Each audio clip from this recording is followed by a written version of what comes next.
Hola, bienvenidos a este último video de la teoría de Robert Nozick.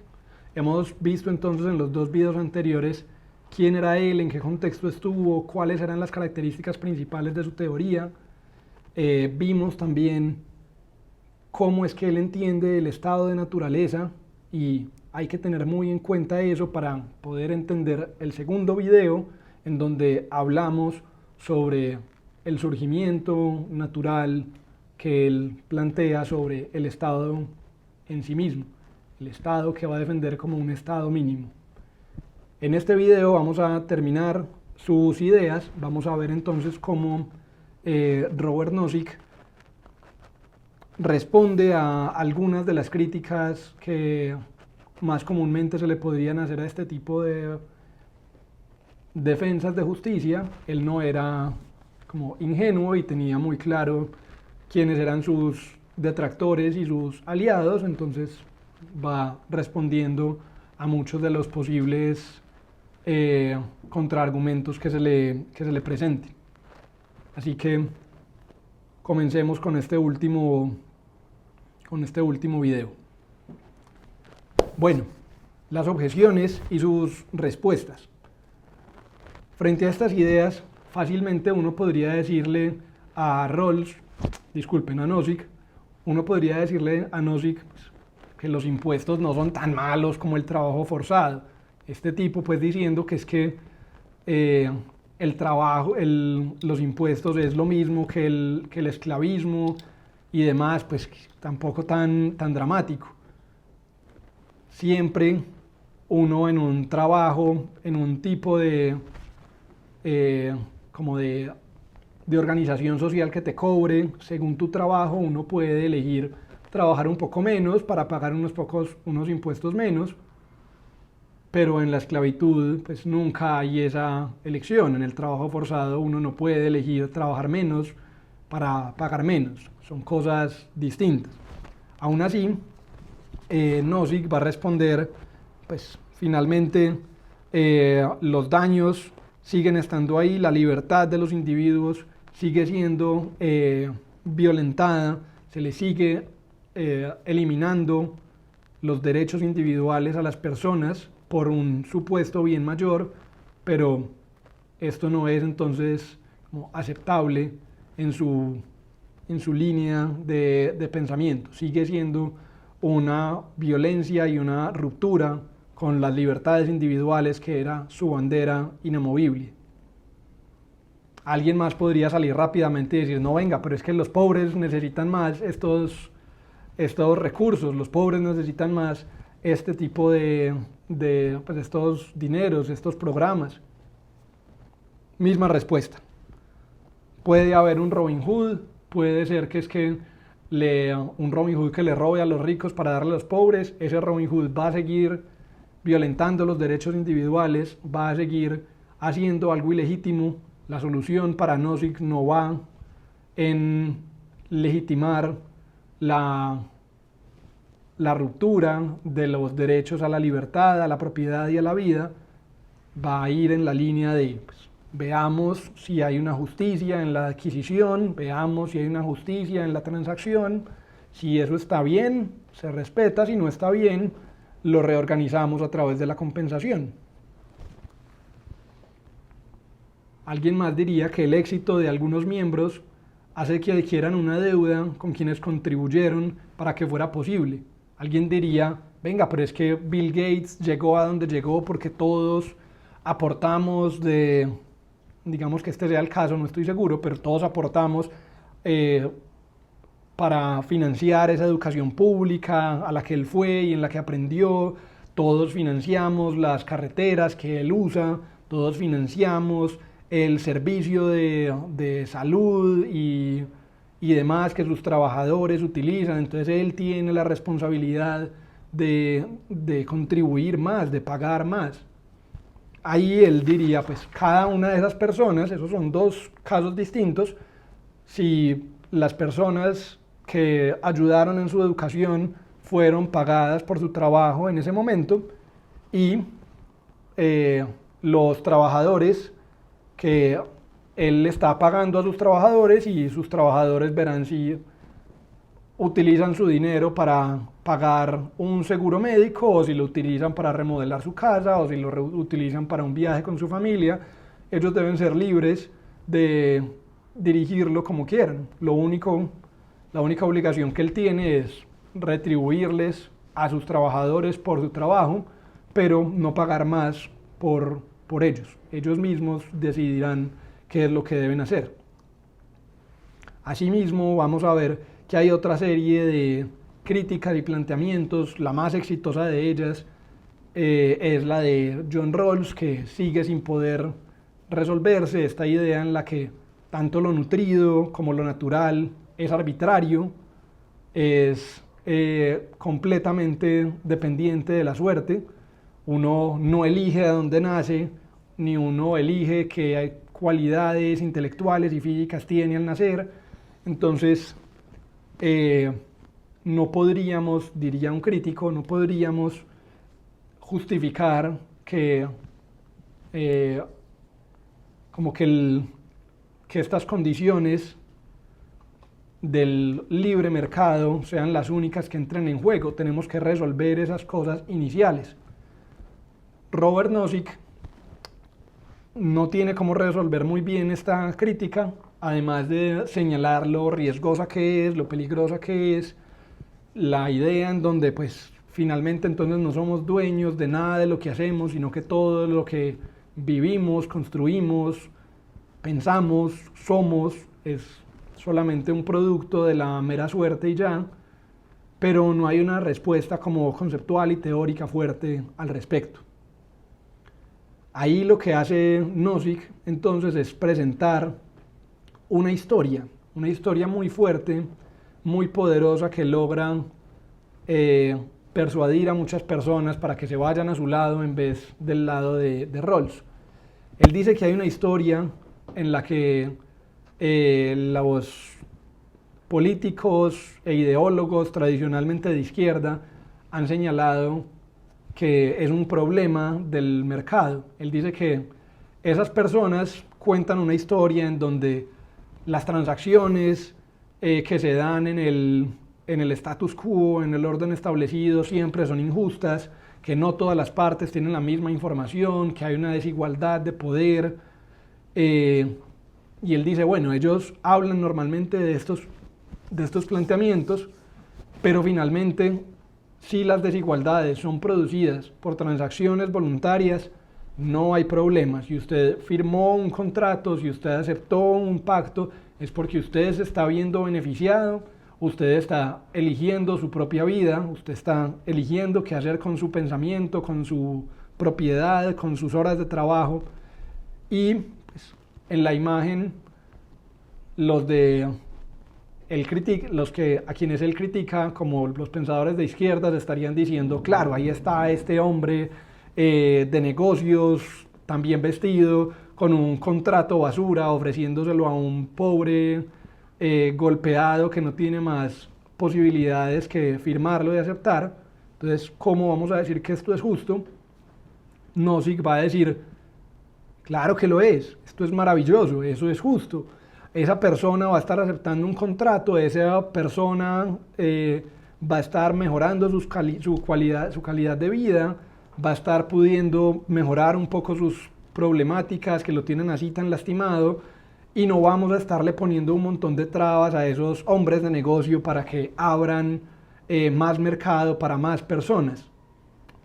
Esta sería entonces la solución, permitir que el mercado se autorregule, permitir que no haya un Estado que le diga a los empresarios, a quienes ofrecen trabajos, cuál es el salario mínimo o cuáles son las condiciones laborales que tiene que poner. Simplemente permítales que organicen su sociedad, su compañía, como mejor les parezca, de la forma tan eficiente como les parezca. Si les parece que es muy bueno y necesitan contratar solamente gente que sea muy linda, muy atractiva, para vender mejor sus productos, usted no puede cuestionarlos por eso. Si ellos creen que necesitan contratar personas con una educación, hay que permitirlo. Si ellos creen que necesitan solo mujeres para hacer este trabajo, hay que permitirlo. El Estado no se debe meter en nada de eso. El Estado tiene que ser pequeño y mantenerse fuera de estas decisiones. A pesar de que esa línea, esa historia de los pensadores de izquierdas que llama Nozick es polémica, es como que señala que está ese status quo injusto y que no todo el mundo tiene una información. Él dice, las cosas son así, nos comportamos de este modo, lo mejor que podemos hacer es entender cómo nos comportamos y construir la sociedad desde eso, entender la psicología humana y construirla desde eso. Ahí es donde él plantea que la libertad altera todos los patrones, y ese es un eslogan muy importante de él.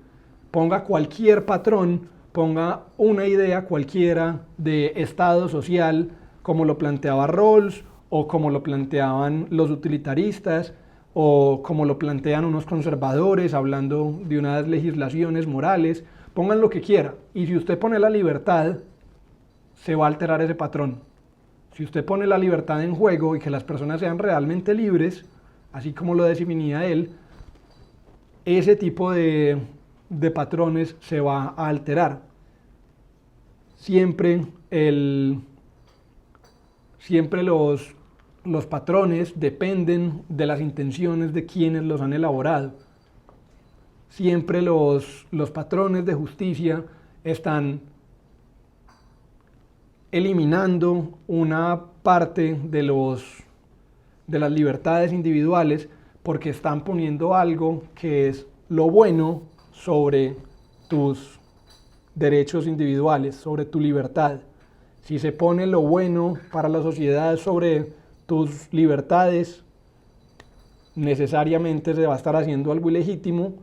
Como él es un heredero de Kant y quiere construir esta sociedad en donde no nos utilicemos a los otros como medios sino como fines, la única alternativa va a ser entender los derechos como restricciones laterales, los derechos como libertades negativas, como esta idea de que no haya una dominación, que no haya una limitación a nuestra propiedad, que no haya una limitación a nuestra libertad, que no haya unas preconcepciones de bien. Él decía, Rawls también intentaba plantear eso. Rawls intentaba señalar que es que él no estaba proponiendo una idea de bien. Nozick le va a decir, tú planteas una aversión al riesgo y desde ahí montas toda tu teoría. Yo, en cambio, solamente voy a decir, entendamos los derechos como restricciones laterales y si respetamos esos derechos como las libertades negativas, como que no haya una dominación externa, que no haya una apropiación de los derechos a nuestro trabajo en forma de impuestos, todo está bien. Si hay unas condiciones iniciales justas y en el camino se mezcla con un libre mercado, con unas transacciones voluntarias, los únicos resultados que pueden salir son justos. Los únicos resultados a los que arroja el libre mercado auténtico para él, en donde no haya un gran Estado cambiando las cosas, solamente produce resultados justos. Estas son las palabras de Nozick. Si estamos en una sociedad con desigualdades, pero se respetó el libre mercado, se respetó las transacciones voluntarias, está bien. Las personas entraron en esos intercambios. Puede que todos hayamos empezado en la sociedad con 10 monedas de oro por igual, pero empezamos a intercambiar, empezamos a comprar y a cambiar cosas, y por las leyes de oferta y demanda, por las dinámicas propias del mercado, va a haber unos que van a empezar a ganar más que otros. Lo único que va a poder hacer una propuesta como las de Rawls, como las de los utilitaristas, es volver a atacar las libertades individuales, quitarle a los que tienen mucho para ponerle a los que tienen poco y volver a poner que todos tengan las mismas 10 monedas de oro. vuelven a soltar a la sociedad y se vuelven a alterar esos patrones. Siempre se vuelven a alterar esos patrones. Así, entonces, para Nozick, lo único que habría que hacer en estas libertades, en este contexto de los derechos como restricciones laterales, es compensar las cosas necesarias para que haya un punto de partida donde todos tengan las mismas chances, que no haya una herencia injusta, que se pueda conseguir unas condiciones iniciales justas. Este tipo de pensamientos están representados por autores de economía como Friedrich Hayek, Milton Friedman, por grandes políticos muy influyentes como Margaret Thatcher, Ronald Reagan, ambos la primera ministra del Reino Unido, el presidente de Estados Unidos, que defendían un poco esta misma forma de entender el mundo, esta misma forma de el pensamiento neoliberal, entre comillas, entender que la justicia y que la mejor de las situaciones la podemos conseguir es con la desregulación estatal, con un Estado pequeño, con darle la batuta a las empresas, al sector privado y permitir que el mercado se vaya autorregulando. Aún así, veremos que cada una de este pensamiento de Nozick tiene unas dificultades duraderas. Cada uno de estos elementos que hemos visto da respuesta a las tres preguntas iniciales que Nozick dijo que tenían que responder cualquier teoría de la justicia. Esas tres preguntas eran, pues, ¿de dónde venía el status quo? Cómo funcionan las relaciones y los intercambios y cómo resolver injusticias históricas y heredadas. Hemos visto entonces que él ha respondido esas tres cuestiones, pero veremos también que hay unas críticas duraderas que se le hacen y que mantienen esta línea de pensamiento como una línea fuerte, vigente, poderosa, pero pues no la última respuesta, sino una respuesta política con aliados y detractores. Sobre esta primera pregunta, sobre la pregunta de dónde viene el status quo, él responde, pues, hay que entender que la justicia en adquisición es lo importante. Tienen que haber, si se han adquirido unos bienes sin violar la libertad y la propiedad de los demás, pues todo está bien, eso es lo único que importa. El status quo deja de importar realmente. La respuesta de Nozick hace que esta pregunta no importe, lo que importa es el procedimiento. Si se respetaron los procesos, todo está bien. ¿Por qué? Porque la libertad altera todos los patrones, no importa cuál sea el status quo, no importa cuál sea el patrón, si soltamos a la sociedad ese tipo de patrones, cualquiera que le pongamos, va a ser alterado. El único que va a importar, el único que va a resistir es la justicia en adquisiciones. Este tipo de pensamiento sigue teniendo unas críticas duraderas. Se afirma entonces que trata de establecer su idea de la supremacía de los derechos individuales como una certeza científica. Hemos visto que todos los teóricos de la Ilustración, o sea, Locke, Stuart Mill, Bentham, Rawls, Nozick, incluso Marx, todos compartían este interés, estos compromisos con la ciencia y con la libertad. Él estaba comprometido y estaba buscando esa certeza científica, esa idea de saber a ciencia cierta qué era lo que sucedía. Planteaba esta teoría como la respuesta, pero vemos entonces que no hay ninguna respuesta, ninguna defensa científica última para avalar este camino. Es una elección política que obedece a ciertos presupuestos morales, que obedece a unos valores iniciales de los que parte Nozick el valor inicial de vamos a poner la libertad individual sobre todo, vamos a poner la libertad individual como el eje que vamos a seguir en toda la teoría, pues esa es la elección que toma Nozick, así como Rawls iba a tomar otra. No hay respuestas definitivas ni entre ellos ni en este curso. La otra pregunta que planteaba era pues, cómo funcionan las relaciones y los intercambios, y él decía pues tiene que haber justicia en transferencias, tiene que haber una propuesta en donde pues, a través del libre mercado cada uno de los individuos decide si entra o no en ese intercambio de forma voluntaria. Ese libre mercado funciona a través de ese sistema de Pareto. El Estado mínimo no se mete, no se entromete con regulaciones, deja que las personas se autorregulen, que si hacen un intercambio es porque los dos están ganando en ese intercambio y así pues los beneficios sociales van a ir en incremento.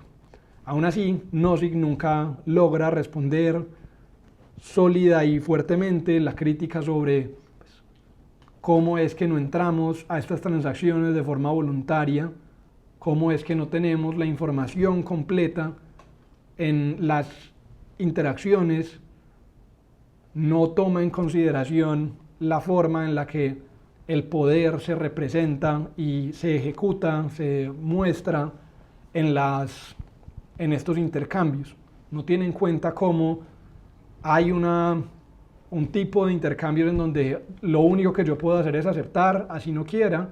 No toma en cuenta que puede que yo no tenga una información completa sobre un producto, sobre un contrato que vamos a hacer, sobre unas leyes judiciales. Yo no tengo la información completa. Si esto fuera así, si la sociedad y nosotros nos comportáramos de este modo, las ofertas de los productos, la publicidad no se vería como la vemos en este momento. No nos mostrarían un carro andando por una autopista solo y luego mostrando cómo tiene unas capacidades súper buenas de entrar a campo traviesa y muestra luego la felicidad de sus habitantes, pues del quien lo consumió, quien lo utiliza, y utilizan todas estas estrategias de mercadeo.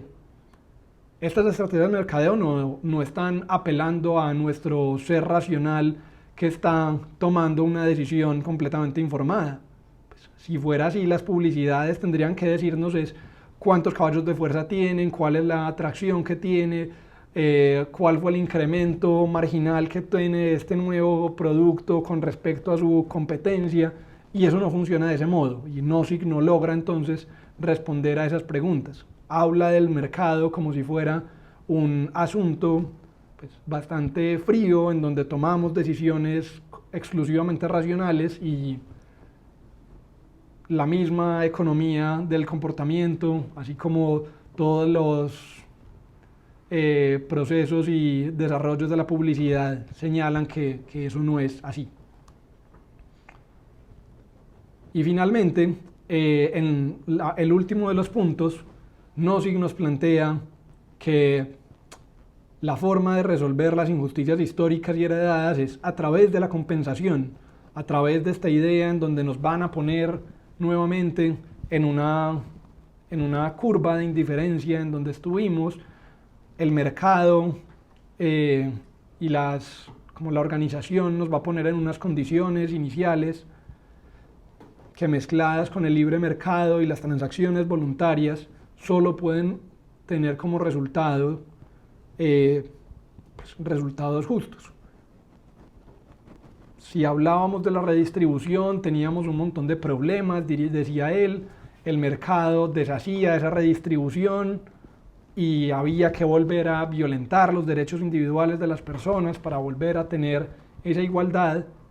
En cambio, el libre mercado permitía, a través de la compensación, una forma más eficiente, más efectiva de lograrlo, era menos demandante políticamente, era menos demandante epistemológicamente, solo teníamos que mirar para atrás y decir, pues, volvamos a poner a este grupo que fue herido en su curva de de indiferencia. Volvamos a poner a este público en donde estaba anteriormente.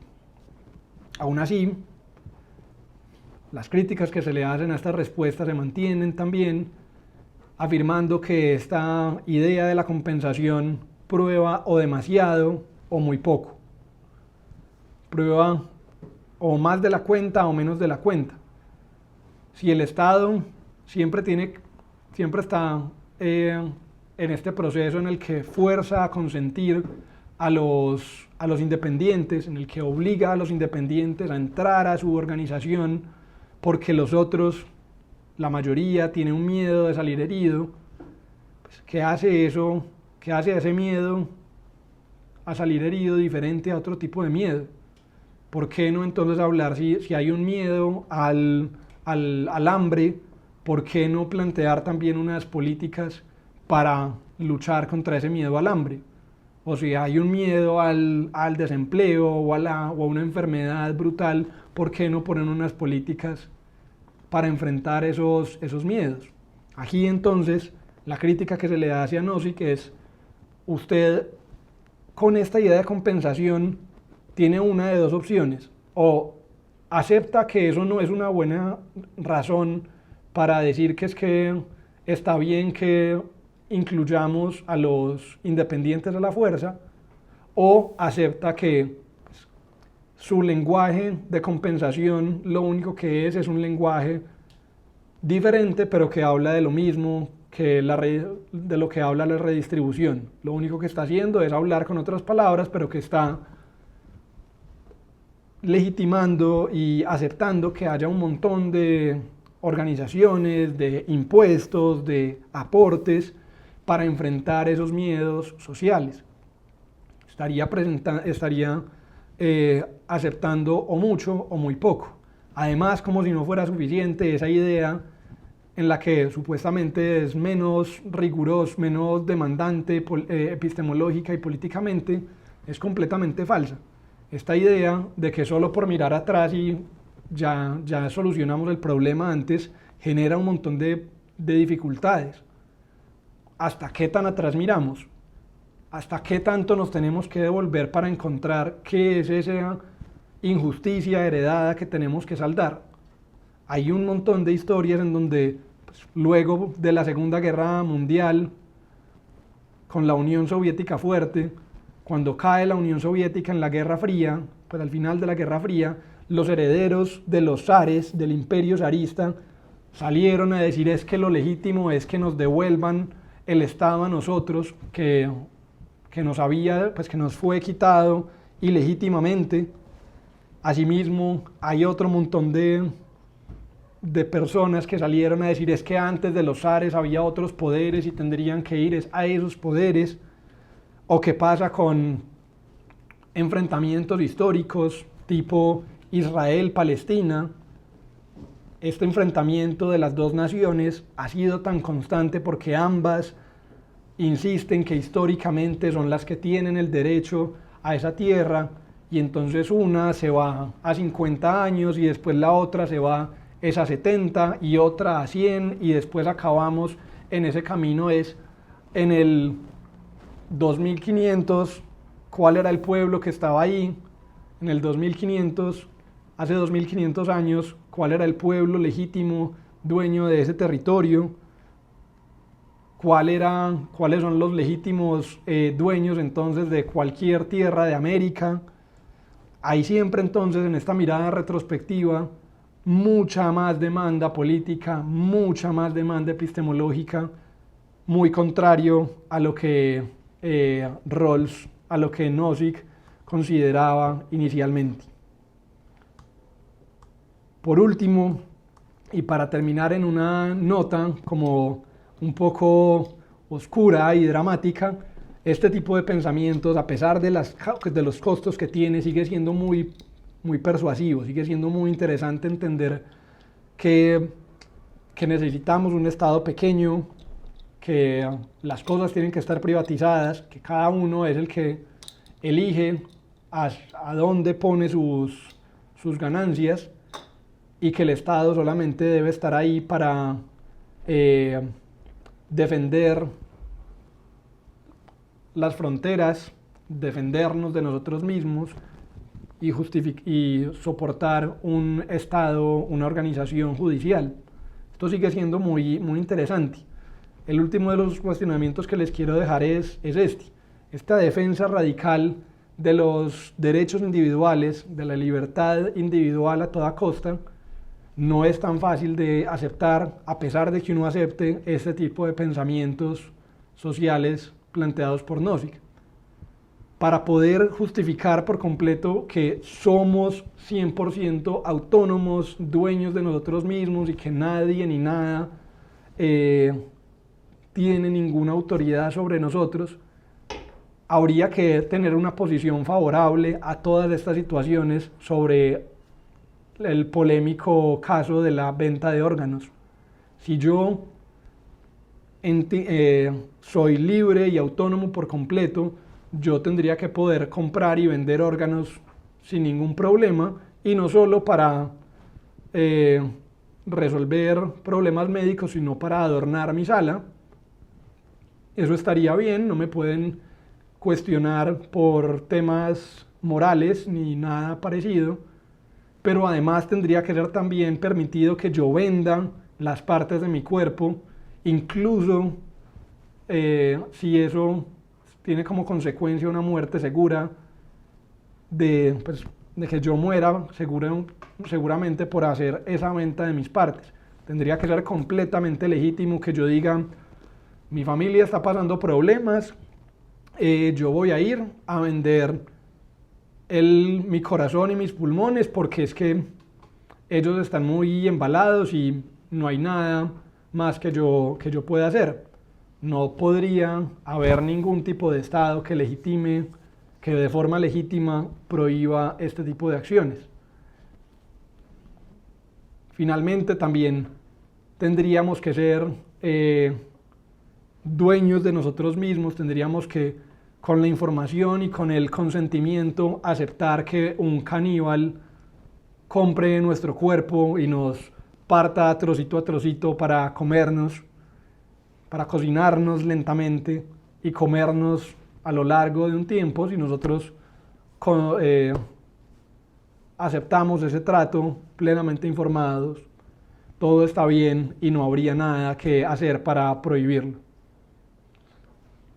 En cada uno de estos casos habría que aceptar afirmativamente en esta defensa radical de las libertades individuales a toda costa. Algunos podrán decir, sí, eso no está tan mal, otros podrán decir, bueno, acá ya hay unos límites que a mí no me interesa, que no me parece aceptable cruzar. Habrá otros que van a decir, ya estamos dándole rienda suelta a unos loquitos que van a empezar a comprar ojos y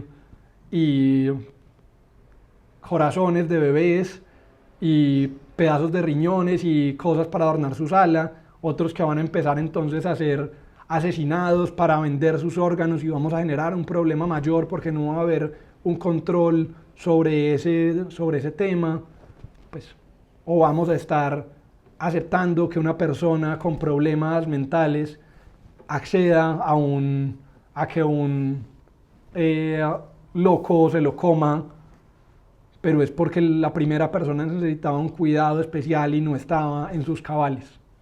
Vamos a ver que acá entonces siguen habiendo muchos debates que tener, y debates que podemos tener más abajo en los comentarios y en nuestros próximos encuentros. Con esto terminamos el recorrido por Robert Nozick. Vemos entonces que ambos son herederos de Kant, vemos que ambos iban tras la idea de justicia. Uno estaba defendiendo la justicia socialdemócrata, ayudémosle a los que están más mal. Otro estaba defendiendo la justicia neoliberal,